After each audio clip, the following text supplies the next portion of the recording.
খালি জিগা আমার কি দোষ, আমার কি দোষ? একটা দোষ না কইলে তো যে দোষ করে তো ধর বুঝে না। এখন তো এই বুঝন ছেলে বসো, এই একটা দোষ কইলে বুঝবেন যে কি দোষ। সহজ করে কইতেছি, গভীর মনোযোগের সাথে শুনবেন। এক রাজা সৈন্য পাঠাইছে এক গ্রাম দখল দেওয়ার জন্য। উনি হলো দেশের রাজা। জসিমের চ্যাপ্টার অজ্ঞে বল আমার দেখতে, এই হুজুরের চ্যাপ্টার কুতুল ফিসাই দেন, এটা ফিসাও, এই সাইয়া সাইয়া ওয়াজ শুনবো। আরে মারতে যে খালার দরদ বেশি, এই কষ্ট পাইলাম আর কি। এবার আর ভাই জুড়ে কাশ দিলে আমরা বাইতে শোনা যায়, আমরা বাইতে জুড়ে আইস দিলে এবার আর আইসুইটা যে কি কইতাম আর দুঃখের কথা।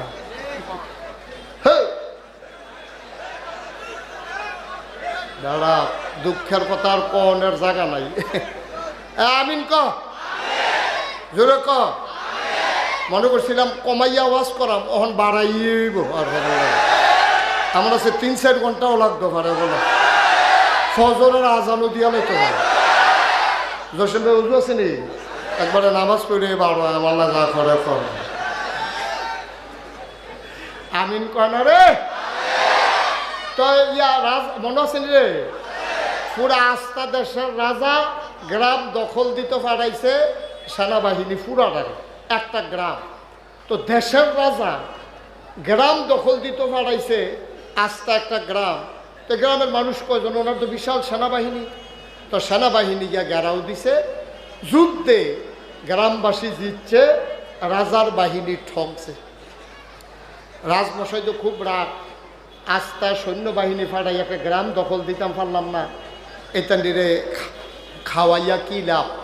রাজা খুব চেতা, খবর দেয় সেনাপতিরে লইয়া ধরা।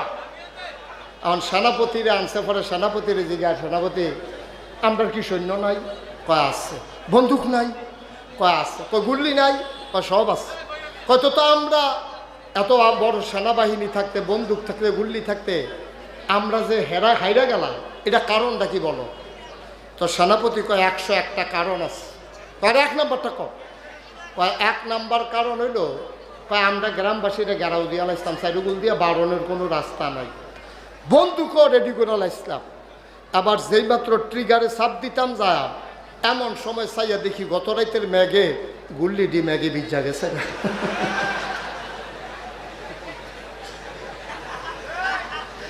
তাছাড়াও আরো বন্দুক থাকলে লাভ হইব কি? তা গুল্লি ভিজা লাভ হইব নি কোনো? অন বিচারে আমরা দুষ্কিতা দুষ্বিচারা পার না, এই কইয়া দিতে আছে। কত সরকারের 1 নম্বরের দোষ হচ্ছে ওরা আলেম ওলামার উপরে নির্বিচারে অত্যাচার করেছে। এরপরে আর কোনো দোষের দরকার নাই। যেই দেশে জেলখানার ভিতরে থাকার কথা চোর গুন্ডা বদমাইশ, ওই দেশের ভিতরে আলেম ওলামা দিয়ে জেলখানাগুলো ভরে ফেলেছে। তোমরা কম করেছো? তোমরা এই দেশ থেকে ইমাম সাহেবের কথা তোমরা পছন্দ হইছে না, ইমাম সাহেব কোরআন সুন্নাহ মতো কথা কইছে, দলের বিরুদ্ধে গেছে, বিশুদ্ধবারে বাইক ফোন গেছে, ইমাম সাহেবের চাকরি নেই। ইমাম সাহেবের 30 তারিখ বেতন পাইব, 29 তারিখ ফোন গেছে, চাকরি নাই। একটা আহা কইছিল, সিল্লানটা দেওয়ানের লগে লগে শহীদিয়া টপ টপ করে পানি পড়তে আছে, মনে করছে বেতনটা পাইলে বউয়ের একটা শাড়ি কিনা দিব, শাড়িটা ছিঁড়া গেছে গা, মনে করছে নিজে একটা লুঙ্গি কিনবো, সুইটা সেটারে হাফ প্যান্ট কিনা দিব। আর এই জায়গার ভিতরে শুনছে যে চাকরি নাই। হুজুর একটা আহা কইছিল, হুজুরের চোখের পানি আর শুকায় না। হাত যখন বাড়াইছে আল্লাহর দরবারে, আল্লাহর নবী কয় লা হাজাবা বাইনাহু ওয়া বাইনাল্লাহ, তার মাঝে আল্লাহর মাঝে কোনো পর্দা নাই। ঠিক কিনা বলো? আলেম যখন চোখের পানি ছেড়ে দিয়েছে, এই চোখের পানি আর বিফলে যায় নাই। আল্লাহ কয় উদউনি আস্তাজিব লাকুম, ও বান্দা তুই আমারে ডাক দে, ডাক দিতে দেরি, কবুল হতে দেরি নাই। ঠিক কিনা কর? কারবারটাও হয়েছে তাই, কারবারটা তাই হয়েছে। যেই দেশে আলেম ওর উপরে নির্যাতন করা হয়, নিপীড়ন করা হয়, বেয়াজ্জতি করা হয়, এই দেশের ভিতরে আলেমের চোখের পানি আল্লাহ বরদাস্ত করেন না। তোমরা কম করেছো। অনেক মঞ্চ থেকে তোমরা বেয়াজ্জতি করে আলেমদেরকে নামিয়ে দিয়েছো। ঠিক কিনা বলো? তোমরা আলেমদের সামনে থেকে মাইক কেড়ে নিয়েছো। আমি বলেছি যেদিন গেছে একেবারেই গেছে। ভাত আসবে তো লড়াই হবে, সমানে সমান, ঠিক কিনা বলো?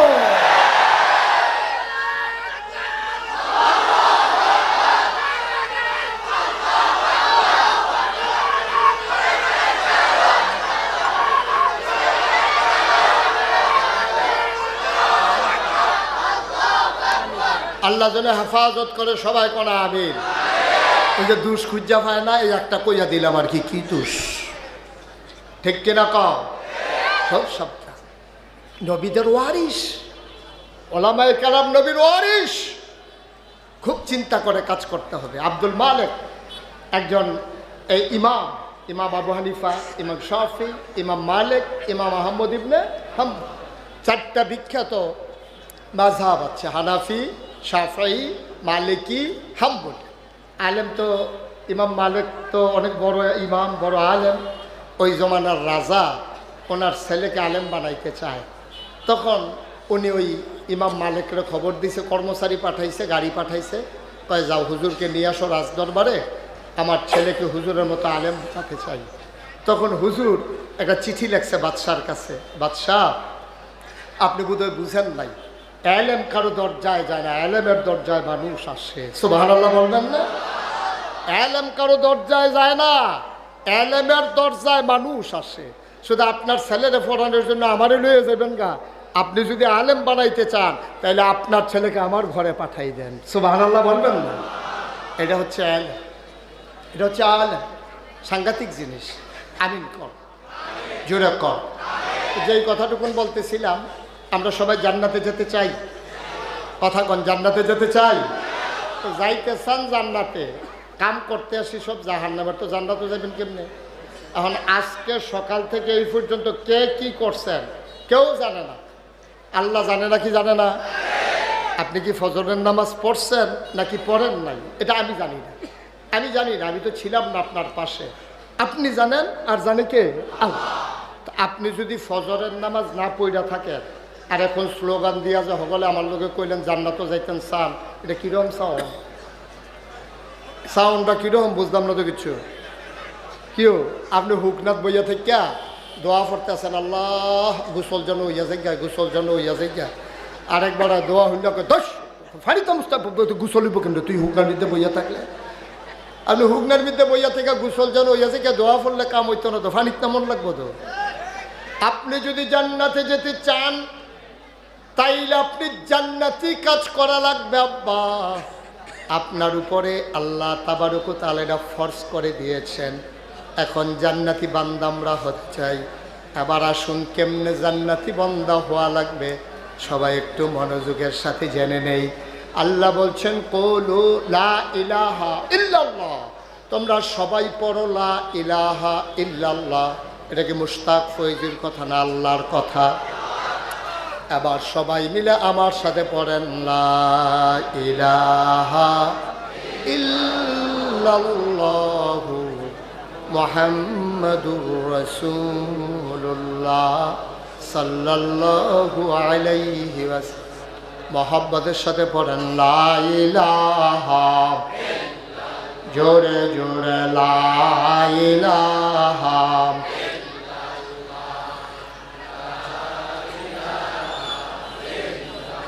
আর জোরে লা ইলাহা, মধুর সুরে লা ইলাহা, মাশাআল্লাহ লা ইলাহা, আসমান জমিন গায়রুল্লাহ, পাহাড় পর্বত গায়রুল্লাহ, আসমান জমিন গায়রুল্লাহ, পাহাড় পর্বত গায়রুল্লাহ, শুদ্ধ তুমি মাবুদ এক আল্লাহ, লা ইলাহা, জোরে জোরে লা ইলাহা, আর জোরে লা ইলাহা, মধুর সুরে লা ইলাহা, মাশাআল্লাহ লা ইলাহা, লা মাবুদা ইল্লাল্লাহ লা মাশুকা লা মাওজুদা লা মাকসুদা জোরে জোরে লা ইলাহা और জোরে লা ইলাহা মধুর সুরে লা ইলাহা মাশাআল্লাহ লা ইলাহা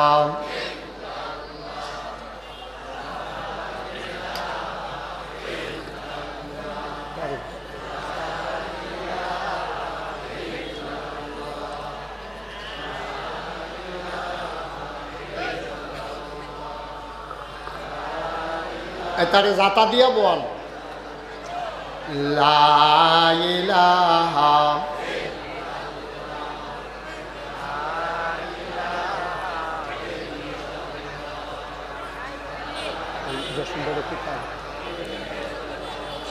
লা ইলাহা লা ইলাহা দাওটা তো লা ইলাহা লা ইলাহা লা ইলাহা লা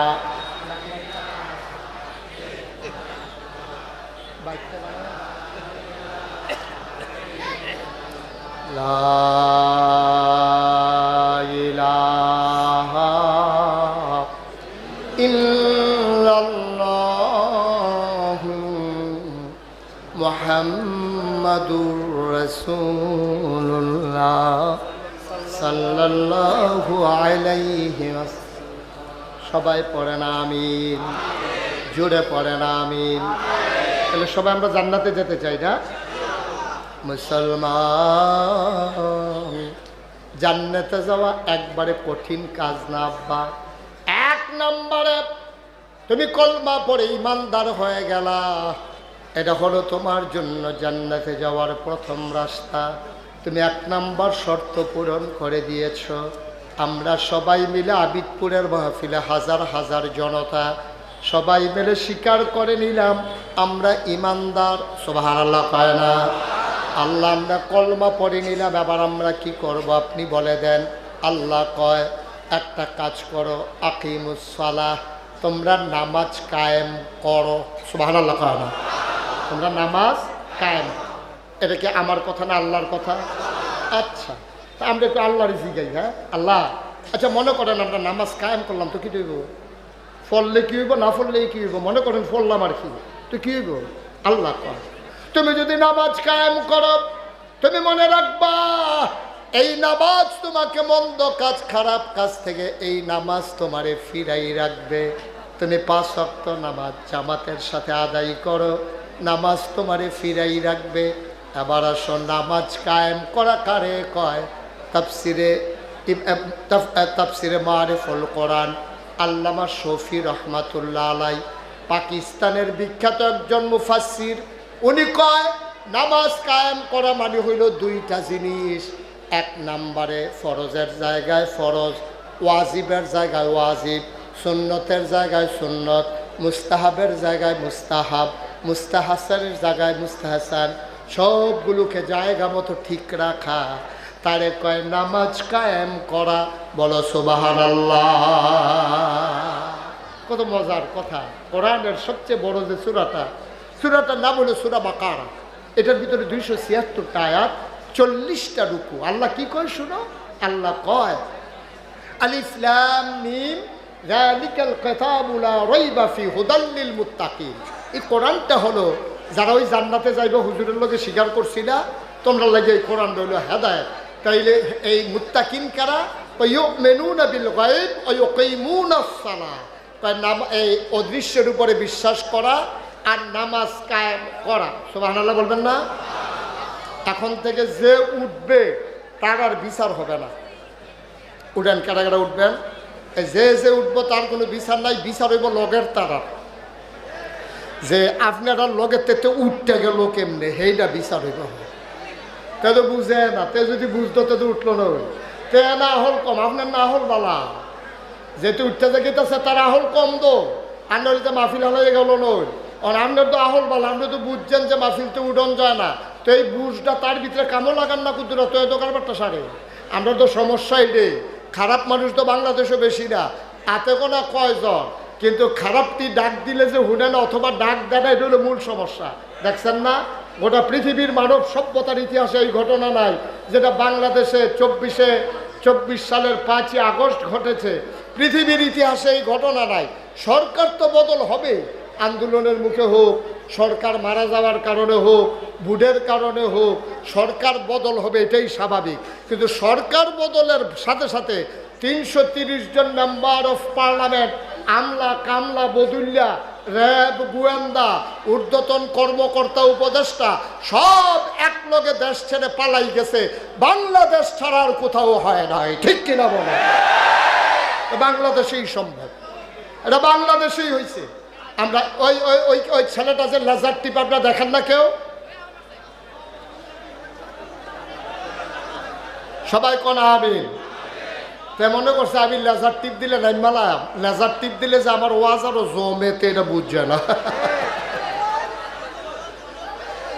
ওই যে কত আরেকটা মনে পড়ছে এটা কি কইলাম রে এই মাহফিল যে হুজুরের স্লিপ দিছে হুজুরে যত স্লিপ পায় ওয়াজ আরো বাড়াইয়া করে 17টা দিছে পাড়া 17টা স্লিপ দিছে হুজুরে ওয়াজ সুইরা লাইতেছে আজ্জা নামনের পরে কই হুজুর 17টা স্লিপ দিলাম আপনারে আপনি কিন্তু ফইরেও চাইলেন না আপনি এই যে শুরু করছেন চোখ বন্ধ করিয়া থামির নাম গন্ধ নাই ফিসি দিয়ে 15 জন হুজুর জন্মা গেছে গা আপনি কি শুরু করছেন হুজুরকে আরে তোরা যে স্লিপ দিছ আমি মনে করছি ওয়াজ বালা হইতে আছে বাড়াইয়া করণের লেগে আমি তো আল্লাহ জানা কি মেমন তুইতেছে এরপরে তো হচ্ছে মাইকসারি না আমরা যে তোর যে এই কারবার এটা তো আমি বুঝছি না আমি তো মনে করছি ওয়াজ ভালো হইতে আছে যে হুজুর আপনি চালাই জানার লেগে স্লিপ ধরিও না 10টা চালাই যেতে আছে একটু ধৈর্য ধরে বসেন জরুরি কথা আছে দিক নির্দেশনা নিয়ে বাড়িতে যাওয়া লাগবে আজকে বাংলাদেশ একটা ক্রাইসিস পিরিয়ড ওভারকাম করছে বাংলাদেশ আজকে একটা ক্রাইসিস পিরিয়ড ওভারকাম করছে ঘরের শত্রু বাইরের শত্রু এর ভিতর দিয়ে কেমনে যে আমরা বাচ্চা থাহ এটা নিয়ে মারাত্মক কথা তো আরেকটা মনে পড়ে গেছে কি কই এলেটা এই আরেকটা কথা হইলো ওই এটা বোধহয় জসিম ভাইরে দেখে বোধ যে কথা বেশি বেশি মনে পড়তে আছে মার হাবা কয় না রে একটাই রিক্সা চালায় তে জীবনে তোর গিরুস্তি করছে না তার বউয়ে অন্য তারা যে খ্যার হুগায় তারপরে গিয়া যে দান এই আল্লাহ চাল করে তার বউয়ের খুব আনন্দ লাগে আহা সকলে কি সুন্দর খ্যার হুগায় শৈলকুট কুড়ায় খাজন যায় হ্যাঁ তারপরে গিয়া এই যে ধান হুগাইতে আছে আল্লাহ চাল দিয়ে ফিডা বানাইতে আছে আমরা এমন কোফাল সব কিনা খালি ভাতের চাউল ছাড়া আমরা কোনো কিচ্ছু নাই আর যে আইও আমরা তাইনের দরাম কুদুর গিরুস্তি যেন করে হাতে রিক্সা টিক্সা চালাই খাইতে বইসে পড়ে তার বউয়ে লগে দিয়া বইয়া কইতে আছে আপনি সকলে গিরুস্তি করে আপনি কি 2 ঘন্টা খেতে কুদুর গিরুস্তি করতেন পারেন না মাঝে সব করেও তো করে দেখো আমার দিয়ে এটা হইতো না সহালে বাড়ি গিয়ে রিক্সা লিয়া রাইতে আই এরপরে মাইদি দিয়ে গিরুস্তিটা সময় রাখো আপনি একটু আশা করে আমি যেহেতু আশা করছি আপনি যেমনি কুদুর করেন এই কথা কইছে পরে তাই করছে কিন্তু 2 ঘন্টা খেত বর্গা লইয়া এটা আমি দেরি দাম লাগাইছি লাগানোর বালা লাগাইছে তে আর খেত লাইলো গেছে না তারে মানুষে বাজারও পাইয়া কয় বেড়া তোর লাগে গিরুস্তি তুই কিতা করছ কারবারটা খেতরা ফেল চাইলে মায়া লাগে এটা দিয়ে ঘাসে আর গাছে সমান হয়ে রয়েছে কোনটা ধান গাছ কোনটা ঘাস বোঝা যায় না ঘাসটি আর ধান গাছটিরে যাতে আছে যা একটা কারবার যাইতে আছে তা কারে না করছিলাম রে ঘরে দিয়ে বুঝাইতাম পারছি না কফল ওই দিয়ে হইব তো বাইক গিয়া খাইতে বসে পরে তোমার কইতাম না যে আমার দিয়ে গিরস্তি হইতো না অহন বেলে আমরা খেত ধান গাছের টেবিলে ঘাস বড় হইয়া রয়েছে কিতা করো রহ এটা বুদ্ধি করে রাখছি টেনশন করেন না কই উত্তর বাড়ির চাষারে কইয়েন কালকে সহালে আমি ফিডা বানাই 2টা ফিডা খাইতো এবার আর আবার মুখ লাগে আনতে সময় খেতের কান্দা দিয়ে গুড়ান দিয়ে আনবে এখন এই বেরিয়ে বুদ্ধি হলে ওই ধান গাছটির মধ্যে মুখ লাগাই যখন গেলে আর নিরাম লাগতো না খারাপ কি কেন এখন হাতে গিয়া সেটা সহালে কইছে চাষা আইয়েন কয় কো আমরা ভাই আপনারা বউয়ে ফিডা বানাইছে কইছে 2টা ফিডা খাইবেন কারে এটা আগে কইবি না। আচ্ছা চল এখন রোয়ানা দিয়ে তে করছে কি দেখা এই রাস্তা দিয়া নাই আর খেত কোনাইচ্ছা নামছে নাইমা তার যে ক্ষেত্রে এটা চারিগুল দেখালি ঘুরে তা হেবাটা কি তার এখন ঘুরোস কেড়ে কয় চাচা ক্ষেত্রা আমি করছিলাম তুই করছ কহ আর লেগে তো ঘুরতে আস আমি তো কয় চাচা চান না খেয়াল করে চান না এই ধান গাছটিরে কেমনে ঘাসে একটা ফেস লাগাই রাখছে তো এবারে তো কইব মুখ লাগাইব তো গাছটি ঝুলিয়া যাবো গা এই আশায় তে যখন কইছে চান না যে ধান গাছটির উফরি দা কেমনে গাছটি বাইয়া রয়েছে এবার আইস দিয়া সেটা আমিও তো চিন্তা করতেছি এত ঘাসের ভিতরে ধান গাছটি রয়েছে কেমনে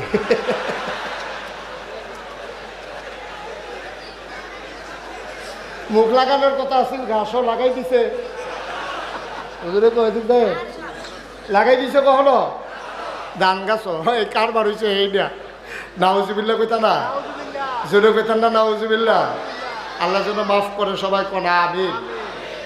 তাইলে 1 নম্বরে আমরা নামাজ কায়েম করলে কি হইব এই নামাজ কায়েম করলে নামাজ খারাপ কাজ বন্ধ কাজ থেকে ফিরাই রাখবো। নামাজ কায়েম কারে কয় ফরজের জায়গায় ফরজ এটিরও কয় আহকাম আরকান এটি আছে 13টা ফরজ বাইরে 7টা ভিতরে 6টা মিলে কত হইছো এই 13টা ফরজ এই 13টা ফরজ যদি একটা ছুটতে যায় নামাজ হইব নি এই 13টা ফরজ হলো ঘরের কোনাইল্লা ফালার মতো মাইদি দিয়ে একটা ফালা না থাকলেও ঘরটা কোনো পড়ে লইয়া পড়ে না কিন্তু কোনাইল্লা ফালাটা পড়ে গেলে গা এই ঘরটা রাহন যায় না এই 13টা ফরজ হলো কোনাইল্লা ফালার মতো এটি কোনো মাইদের ফালাটা যেটার লোকে জানালা লাগাইবা দরজা লাগাইবা এই 13টার উপরে নামাজটা খেলে রয়েছে এইটারে ঠিক মতো রাহন এইটারে কয় এই নামাজের আহকাম আরকান 13 ফরজ এই 13 ফরজের ভিতরে আপনার এই নামাজ পড়ার অন্যতম প্রধান শর্ত হলো পবিত্রতা মানে আপনার ফরজ গোসল হইলে ফরজ গোসল করন অজুর কাম লাগলে অজু করন